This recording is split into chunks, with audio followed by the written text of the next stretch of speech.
ರಸ್ತೆ ಬದಿಯಲ್ಲಿ ನಿಲ್ಲಿಸಿದ್ದ ಶಾಮಿಯಾನದ ಲಾರಿಗೆ ಬೈಕ್ ಡಿಕ್ಕಿ ಹೊಡೆದ ಪರಿಣಾಮ ಬೈಕ್ ಸವಾರ ಸಾವನ್ನಪ್ಪಿದ ಘಟನೆ ಮೇ 18ರ ರಾತ್ರಿ ನಡೆದಿದೆ. ಮೃತರನ್ನ ಬೈಕ್ ಸವಾರ ಕುಂಜೂರು ಪಂಜ ಸಮೀಪದ ಸುದೀಪ್ ಚೊಕ್ಕಾಡಿ ಎಂದು ಗುರುತಿಸಲಾಗಿದೆ.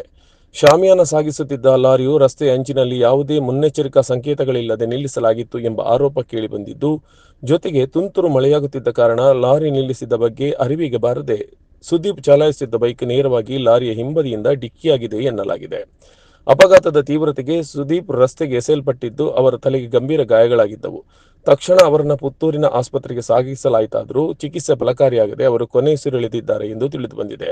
ಸುದೀಪ್ ತನ್ನ ಬೈಕ್ನಲ್ಲಿ ಬಂಟ್ವಾಳ ತಾಲೂಕಿನ ನೇರಳಕಟ್ಟೆಯಲ್ಲಿರುವ ತಮ್ಮ ಸಹೋದರಿಯ ಮನೆಯ ಕಡೆಗೆ ಪ್ರಯಾಣಿಸುತ್ತಿದ್ದರು ಎಂಬ ಮಾಹಿತಿ ಲಭ್ಯವಾಗಿದೆ. ಘಟನಾ ಸ್ಥಳಕ್ಕೆ ಪುತ್ತೂರು ಸಂಚಾರಿ ಪೊಲೀಸರು ಭೇಟಿ ನೀಡಿ ಪರಿಶೀಲನೆ ನಡೆಸಿ ಪ್ರಕರಣ ದಾಖಲಿಸಿಕೊಂಡು ತನಿಖೆ ಕೈಗೊಂಡಿದ್ದಾರೆ.